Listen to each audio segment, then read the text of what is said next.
ഏറെ ആശങ്കപ്പെടുത്തി കൊച്ചിയിലെ DLF ഫ്ളാറ്റിൽ രോഗബാധ. DLF ഫ്ളാറ്റിലെ രോഗബാധയിൽ ജില്ലാ കളക്ടർ DMOയോട് റിപ്പോർട്ട് തേടിയിട്ടുണ്ട്. DMO റാപ്പിഡ് റെസ്പോൺസിബിൾ ടീമുമായി യോഗം ചേരുകയാണ്. DLF ഫ്ളാറ്റിൽ ഛർദിയും വയറിളക്കവുമായി 350 പേരാണ് ചികിത്സ തേടിയത്. 5 വയസ്സിൽ താഴെയുള്ള 25 കുട്ടികൾക്കും രോഗബാധയുണ്ട്. കുടിവെള്ളത്തിൽ നിന്നാണ് രോഗം പടർന്നതെന്നാണ് സംശയം. ആരോഗ്യവകുപ്പ് ജലസാമ്പിളുകൾ ശേഖരിച്ചു. വെള്ളത്തിന്റെ തന്നെ പ്രശ്നമാണ്. വെള്ളം നമ്മളിപ്പോ ടെസ്റ്റ് ചെയ്യാൻ ഇന്നലെ എടുത്തിട്ടുണ്ട്.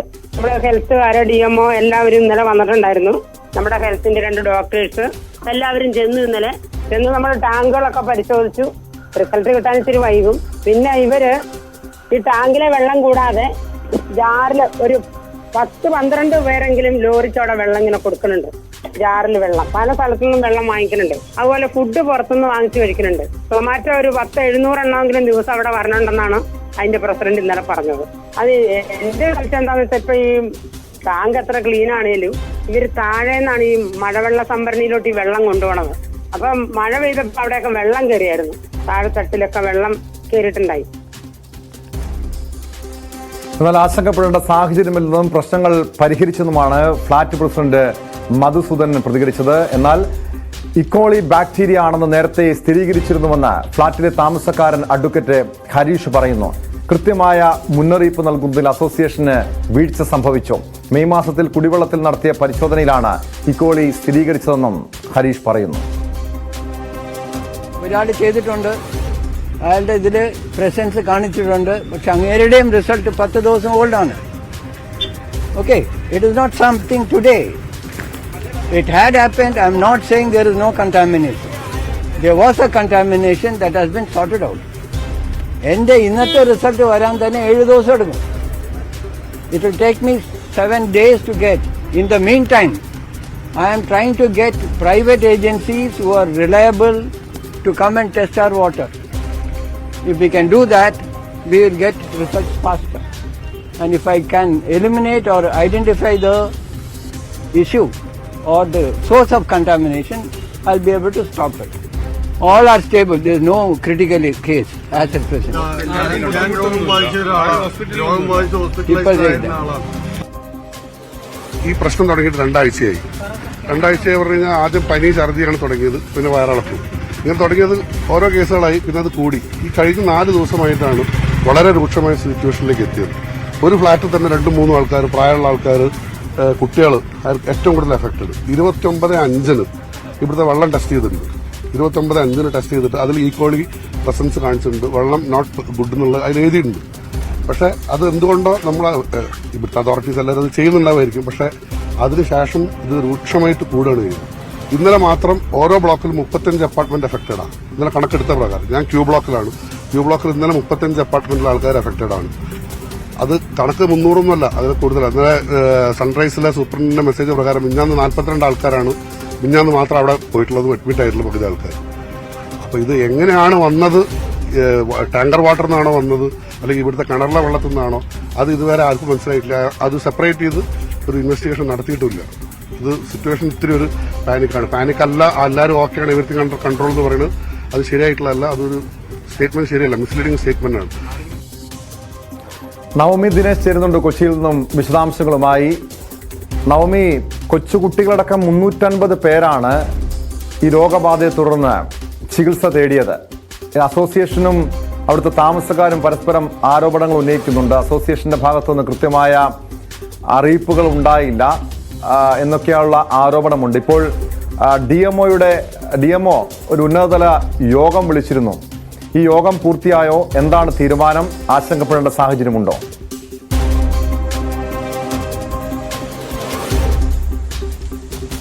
ഏറ്റവും 15 ടവറുകളിലായി ഏകദേശം 5000-ലധികം പേർ താമസിക്കുന്ന വലിയൊരു ഫ്ളാറ്റ് സമുച്ചയമാണ് കാക്കനാടുള്ള DLF. ഇവിടെ കഴിഞ്ഞ 4 ആഴ്ചകളായി തന്നെ നിരവധി പേർക്ക് ഇത്തരത്തിൽ ഛർദിയും വയറിളക്കവും പനിയും ഒക്കെ ഉണ്ടായിരുന്നു. ആദ്യം ഇവർക്ക് ആർക്കും അസ്വാഭാവികമായി ഒന്നും തോന്നിയില്ല. പിന്നീട് ഈ 2 ദിവസത്തിനുള്ളിലാണ് ഏകദേശം 300-ലധികം പേർക്ക് ഇത്തരത്തിൽ രോഗബാധ പിടിപെട്ടത്, ഇവരുടെ ശ്രദ്ധയിൽപ്പെട്ടത്. ഇതിനെ തുടർന്നാണ് അടിയന്തരമായിട്ടുള്ള നടപടി സ്വീകരിക്കാൻ വേണ്ടിയിട്ട് ആരോഗ്യവകുപ്പിനെ അടക്കം ഫ്ളാറ്റ് അസോസിയേഷൻ വിളിച്ചറിയിക്കുകയും പിന്നീട് ഇന്ന് നമ്മൾ കണ്ടതുപോലെ ആരോഗ്യമന്ത്രി അടക്കം വിഷയത്തിൽ ഇടപെടുകയും ചെയ്തത്. ഈ ഫ്ളാറ്റിലേക്ക് പ്രധാനമായും 3 ജലസ്രോതസ്സുകളാണ്. ഒന്ന് കിണറ്, ഫ്ളാറ്റിലെ തന്നെ കിണറുകൾ. മറ്റൊന്ന് ഇവിടെയുള്ള ഈ പൈപ്പ് ലൈൻ പൊതു പൈപ്പ് ലൈൻ വഴി എത്തുന്ന വെള്ളം. മറ്റൊന്ന് പുറത്തുനിന്ന് എത്തിക്കുന്ന വെള്ളം. ഇങ്ങനെ 3 പ്രധാനപ്പെട്ട ജലസ്രോതസ്സുകളാണ് ഇവിടെയുള്ളത്. മറ്റൊന്നുണ്ട്, ഈ മഴവെള്ള സംഭരണിയിൽ നിന്നും ഇവിടെ വെള്ളം ശേഖരിക്കാറുണ്ട്, വെള്ളം ഉപയോഗിക്കാറുണ്ട്. അങ്ങനെ പ്രധാനമായും 3 ജലസ്രോതസ്സുകളാണ് ഈ ഫ്ളാറ്റുകാർ ആശ്രയിക്കുന്നത്. ഇതിൽ മെയ് മാസത്തിൽ ഇതുപോലെ രോഗം പിടിപെട്ട ഒരു വ്യക്തി ഇവർ ഉപയോഗിക്കുന്ന വെള്ളം പരിശോധിച്ചപ്പോൾ, അത് വ്യക്തിപരമായി കൊണ്ടുപോയി ലാബിൽ കൊണ്ടുപോയി പരിശോധിച്ചപ്പോഴാണ് ഈ കോളി ബാക്ടീരിയയുടെ സാന്നിധ്യം കണ്ടെത്തിയത്. ഉടൻ തന്നെ ഇത് ഫ്ളാറ്റ് അസോസിയേഷനെ വിവരം അറിയിക്കുകയും ചെയ്തു. ഫ്ളാറ്റ് അസോസിയേഷൻ ആയിക്കോട്ടെ ഇതിൽ കൃത്യമായി നടപടി സ്വീകരിക്കാൻ തയ്യാറായില്ല. അത് തന്നെയാണ് താമസക്കാരും ഇന്ന് മാധ്യമങ്ങളോടായി പറഞ്ഞത്. പക്ഷേ അസോസിയേഷൻ ഇപ്പോഴും പറയുന്നത് ഇത് അറിഞ്ഞപ്പോൾ തന്നെ ആരോഗ്യ വകുപ്പിനെ വിവരം അറിയിച്ചു. അവർ 2 ദിവസം മുൻപ് തന്നെ വന്ന് വെള്ളം ഈ 3 സ്രോതസ്സുകളിൽ നിന്നുള്ള ജലം കൊണ്ടുപോയി ലാബിൽ നിന്നും ടെസ്റ്റ് റിസൾട്ട് കിട്ടാൻ അല്പം വൈകും. എന്നാൽ മാത്രമേ കൃത്യമായി എന്തുകൊണ്ടാണ് ഇങ്ങനെ രോഗം പിടിപെട്ടതെന്ന് അറിയാൻ സാധിക്കൂ. പക്ഷേ അതിനു വേണ്ടിയിട്ട് ഇപ്പോൾ അവിടെയുള്ള ജലസ്രോതസ്സുകൾ ഡബിൾ ക്ലോറിനേറ്റ് ചെയ്തിട്ടുണ്ട്. പക്ഷെ അത് ഉപയോഗിക്കേണ്ട എന്നൊരു നിർദ്ദേശം കൂടി നൽകിയിട്ടുണ്ട്. പുറത്തുനിന്ന് കൃത്യമായി ക്ലോറിനേറ്റ് ചെയ്ത് വണ്ടികളിൽ എത്തിക്കുന്ന വെള്ളം മാത്രം ഉപയോഗിച്ചാൽ മതി എന്ന് താമസക്കാർക്ക് നിർദ്ദേശം നൽകിയിട്ടുണ്ട്. അതിന്റെ അടിസ്ഥാനത്തിൽ ഇന്ന് ഉമാ തോമസ് MLA DLF ഫ്ളാറ്റിലെത്തി ഓരോ താമസക്കാരോടും അതോടൊപ്പം അസോസിയേഷനോടും ഒക്കെ സംസാരിച്ചപ്പോഴാണ് വ്യക്തമായത് ഈ അസോസിയേഷൻ പറയുന്ന വാദം തെറ്റാണ്. ഇന്ന് മാത്രമാണ്, അതായത് ഇത്രയും സംഭവം രൂക്ഷമായതിന് പിന്നാലെ ഇന്ന് മാത്രമാണ് ഈ ആരോഗ്യ വകുപ്പ് സ്ഥലത്തെത്തി ഈ വെള്ളം ശേഖരിച്ചത്. അതുകൊണ്ട് തന്നെ ഇനിയും ആ റിസൾട്ട് കിട്ടാൻ വീണ്ടും കാലതാമസം വേണ്ടിവരും. അതോടൊപ്പം കഴിഞ്ഞ 2 ദിവസങ്ങൾ അവധിയായതിനാലാണ് ആരോഗ്യ വകുപ്പിൽ നിന്നും ആളുകൾ എത്താതെ ഈ സാമ്പിൾ ശേഖരിക്കാത്തതെന്ന ന്യായീകരണമാണ് ആരോഗ്യ വകുപ്പിൽ നിന്നും നൽകുന്നത്. എങ്കിൽ പോലും ഗുരുതരമായി ഏകദേശം 25ഓളം കുട്ടികൾ തന്നെ ഗുരുതരമായി വിവിധ ആശുപത്രികൾ ചികിത്സയിലാണ്. അസോസിയേഷന്റെ ഭാഗത്തു നിന്നും 350 പേരെന്നുള്ളൊരു കണക്കാണ് പറയുന്നതെങ്കിലും താമസക്കാർ പറയുന്നു അതിൽ കൂടുതലുണ്ട്. ഏകദേശം 500-ലധികം ആളുകൾ ഇപ്പോൾ തന്നെ പലയിടങ്ങളിലും ആശുപത്രികളിലായും അതോടൊപ്പം ഫ്ളാറ്റുകളിലും തന്നെ ചികിത്സ തേടുന്നുണ്ട് എന്നുള്ളൊരു വിവരമാണ് ഫ്ളാറ്റ് ഉടമസ്ഥർ താമസക്കാർ പറയുന്നത്. എന്തായാലും ആസ്റ്റർ മെഡിസിറ്റി ഇന്ന് DMOയുടെ നേതൃത്വത്തിൽ ഒരു യോഗം സാന്നിധ്യമോടെ ഉണ്ടായതെന്ന് സംബന്ധിച്ചുള്ള എന്തെങ്കിലും സൂചനകൾ ഈ പ്രാഥമിക പരിശോധനയിൽ ലഭ്യമായിട്ടുണ്ടോ? ഒരു 10 മാസം മുൻപ് കാക്കനാട് ഈ DLF ഫ്ളാറ്റിനോട് ഏകദേശം സമീപത്തുള്ള ഒരു സ്കൂളിൽ, ഒരു CBSE സ്കൂളിൽ സമാനമായ രീതിയിൽ വലിയ രീതിയിൽ ഒരു രോഗബാധ ഉണ്ടായിരുന്നു.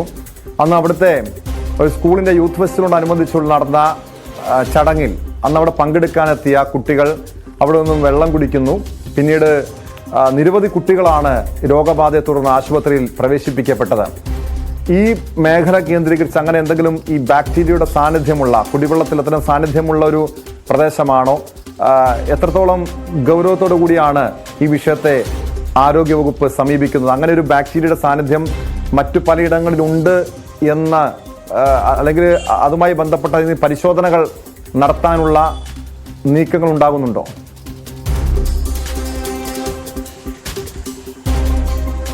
നമുക്കറിയാം കൊച്ചിയെ സംബന്ധിച്ച് കുടിവെള്ളത്തിന് ഏറ്റവും കൂടുതൽ ദാരിദ്ര്യം നേരിടുന്ന അല്ലെങ്കിൽ രൂക്ഷമായിട്ടുള്ള കുടിവെള്ള ക്ഷാമം നേരിടുന്ന ഒരു പ്രദേശം കൂടിയാണ് കൊച്ചിയിലെ പലയിടങ്ങളിലും. അതുകൊണ്ട് തന്നെ ഈ സർക്കാരിന്റെ അല്ലെങ്കിൽ മുനിസിപ്പാലിറ്റിയുടെ ഒക്കെ വെള്ളത്തിന് വേണ്ടി കാത്തിരിക്കുന്നവരാണ് പല കുടുംബങ്ങളും. ഈ ഫ്ളാറ്റിലായിക്കോട്ടെ കിണറുണ്ട്, മഴവെള്ള സംഭരണി ഉണ്ടെങ്കിൽ പോലും അവിടെ ടാങ്കറുകളിൽ വെള്ളം എത്തിച്ചും ആളുകൾ വെള്ളം ഉപയോഗിക്കാറുണ്ട്.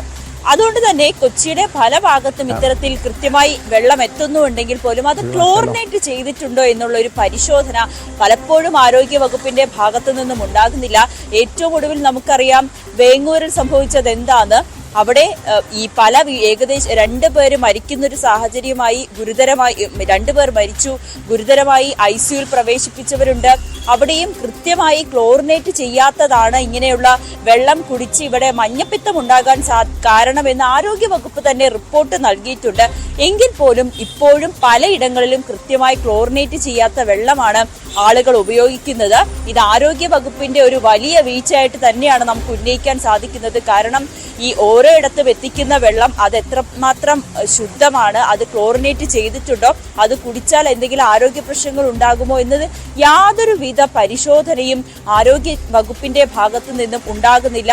ഇങ്ങനെ ഒരു പ്രശ്നം വരുമ്പോൾ മാത്രമാണ് ആരോഗ്യ വകുപ്പ് ആ സ്ഥലത്തെത്തുന്നതും ജലം പരിശോധിക്കുകയും പിന്നെ ഡബിൾ ക്ലോറിനേറ്റ് ചെയ്യാനൊക്കെ നിർദ്ദേശം നൽകുന്നത്.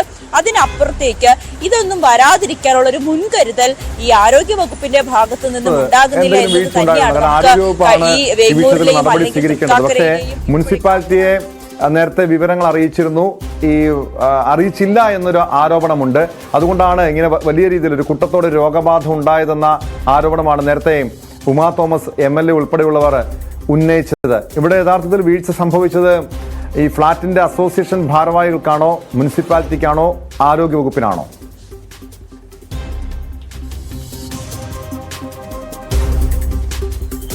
ഇതിൽ അസോസിയേഷന്റെ ഭാഗത്തു നിന്നും ഒരു നിർദ്ദേശം മുനിസിപ്പാലിറ്റിക്ക് നൽകിയിട്ടില്ല. ഇന്ന് രാവിലെ മാത്രമാണ്, അല്ല ഇന്നലെ വൈകുന്നേരം മാത്രമാണ് മുനിസിപ്പാലിറ്റിക്ക് ഇങ്ങനെ ഒരു നിർദ്ദേശം നൽകുന്നത്. അതായിക്കോട്ടെ, DMO ആണ് മുനിസിപ്പൽ ചെയർപേഴ്സണെ വിളിച്ച് വിവരം അറിയിക്കുന്നത്.